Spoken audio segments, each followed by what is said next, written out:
I know. The Antichrist makes you think of dramatic music, fiery speeches, and some guy twirling his moustache while plotting the end of the world. But today we're not invoking demons, we're exploring how Christians throw around the Antichrist symbol like it's some participation trophy. From Roman emperors to popes, from politicians to tech billionaires, apparently everyone is the Antichrist, depending on who's scared of what that week. And yes, Elon Musk is apparently the Antichrist now. Someone's probably already made a YouTube thumbnail about it. So buckle up, because we're diving into history, theology, and a bit of ridiculousness, to see how the ultimate villain of Christian theology has been applied and misapplied over the centuries.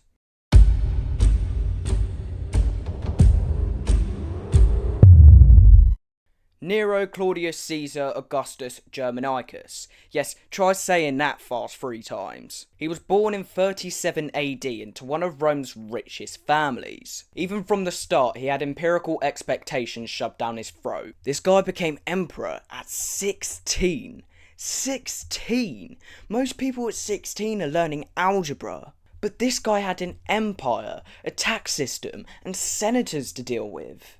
Early on, he wasn't all chaos and cruelty. He sponsored art, played public games, and tried to win over the love of Roman people through cultural events. But the seeds of disaster were already planted. He became increasingly paranoid, and slowly, the darker side took over. But here's where it went bad. One of his earliest shocking acts. He murdered his mother, Agrippina, in 59 AD, allegedly plotting against him. She was manipulated, poisoned, and when that failed, she drowned in a contraption made to seem like an accident. And let's be clear, this wasn't some distant political rival, it was his own damn mother. A few years later, he murdered his wife, Claudia Octavia, then his second wife. He was honestly King Henry VIII before King Henry VIII existed. These personal betrayals made him infamous, a king, a ruler, who could turn on anyone, even his own family. And then there was what he did to the Christians, which got him labelled as the Antichrist. Following the Great Fire of Rome in 64 AD, rumours spread that it was Nero himself who had set the fire. And to avoid the blame, he did what people still do to this day. Blame the minority, this time being the Christians. Accounts tell of Christians being burnt alive in gardens like they were torches. Some were crucified, others were sent to arenas with wild animals to be executed. To early Christians, this wasn't merely cruelty, it was apocalyptic evil personified. I have no idea how we've got from people who'd done shockingly evil things like this, to Elon Musk, the most cringiest man of all time. Beyond targeting Christians, his general paranoia and cruelty escalated. Senators and political rivals were executed, often under public spectacle. Anyone who opposed him or even seemed slightly suspicious risked their life. He executed his tutor, his advisors, and anyone who might overthrow him. Essentially, Nero became the perfect villain from the Christian perspective. Immoral, violent, unpredictable, and capable of violent acts against both his own people and the Christian population. As we move to the modern day, Nero isn't someone people still think is plotting to take over the world. He's an example of how Christians tried to project the Antichrist onto real, identifiable people.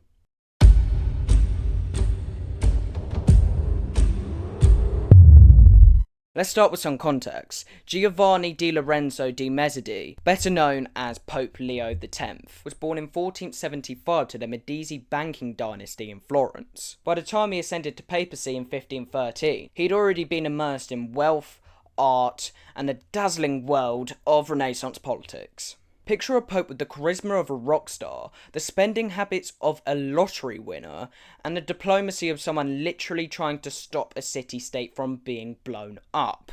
Leo X was in many ways a product of his era, extravagant, ambitious, and unapologetically human. However, this is also where things started going sideways. Leo X's papacy is infamous for its financial excesses. He spent enormous sums on art, architecture, personal indulgences, and depleting the church coffers. He sold indulgences, payments supposedly given to forgiven sins, for money.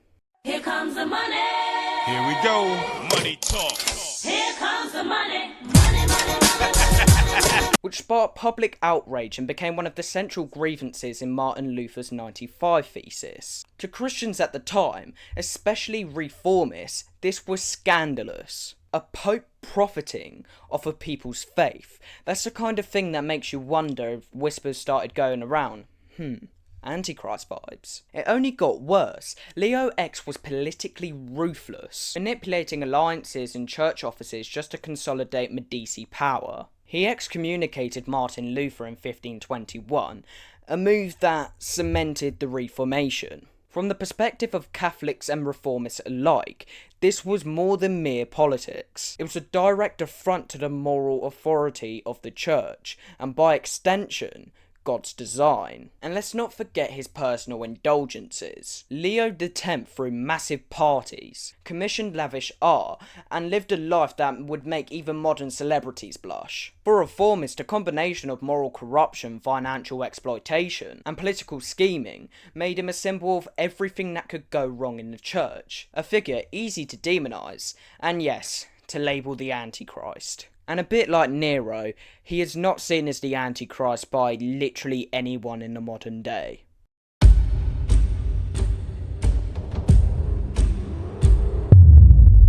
Okay, so we've got Nero and Pope Leo X, both extraordinary powerhouses of chaos in their own right. And now, guess who we got? Barack Obama. Yes, the same guy who gave us hope, and apparently for some, nightmares. During his presidency, a certain slice of the population became convinced, absolutely convinced, that Barack Obama was the Antichrist. But why? Not because of burning Rome or selling indulgences, it was because of healthcare and same-sex marriages. Yep, modern day evil comes in the form of affordable healthcare and letting people marry who they love. You can almost hear him whispering, wait, he's messing with natural order. Next he'll be turning water into wine at Starbucks. And this wasn't just vague fear floating around. Groups like the Tea Party and various online conspiracy forums pointed to these policies as proof. People generally circulated tweets saying, he's the Antichrist because he's changing the definition of marriage and forcing us to buy insurance. And if that sounds extreme, remember this is a label for a world-ending villain, evil incarnate. So yeah, health insurance and equality somehow made the list. And the logic? Is gold. Basically, Obama did something Christians didn't like. Christians believe in the Antichrist, so Obama is the Antichrist. It's like if someone sneezes and you start screaming, "Oh, the zombie apocalypse is starting!" Simple, elegant, and terrifyingly wrong.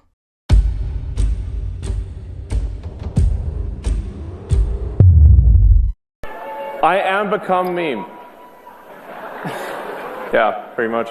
After a president who scared the world with health policies, let's move on to someone whose biggest power move is tweeting at 3 AM. Elon Musk, CEO of SpaceX and Tesla, the guy who wants to colonize Mars, make AI take over the world, and apparently drive his car into a ditch. Some people have called this man the Antichrist, and let's see why that's not quite accurate. Critics point to his controversies, the most infamous being his feud with cave rescuers in 2018 during the Thai cave incident. Musk called one of them a paedophile on Twitter. Yes, and I'm not making this shit up. A guy who shoots rockets in the sky and occasionally sends Teslas off the side of the road called a cave rescuer a paedophile while he was trying to save lives. Some people try and use this as proof of apocalyptic evil, meanwhile the rest of us are still trying to figure out whether the Tesla in the ditch is a metaphor for humanity. Some conspiracy theorists and online commenters have generally called Elon Musk the Antichrist. On Twitter and YouTube you'll find some evangelical commenters, meme accounts, and self-styled prophecy hunters, claiming every outrageous tweet, every chaotic business move, and every bizarre public stunt is proof of apocalyptic evil. As mentioned earlier, his feud with the Thai cave fighters is one of the examples observers love to bring up, but that was really just Musk being his arsehole self.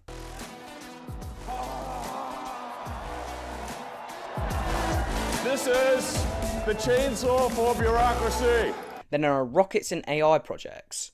For some people online, this apparently checks the global domination portion of the Antichrist. Meanwhile, we're all just trying to figure out whether a Tesla can be parked without ending up in a ditch. And some of the people that were calling him the Antichrist are still watching, taking notes, and making prophetic diagrams. Let's be clear, Musk is chaotic, socially awkward, often cringy, and endlessly entertaining. He says outrageous things, almost always irresponsibly.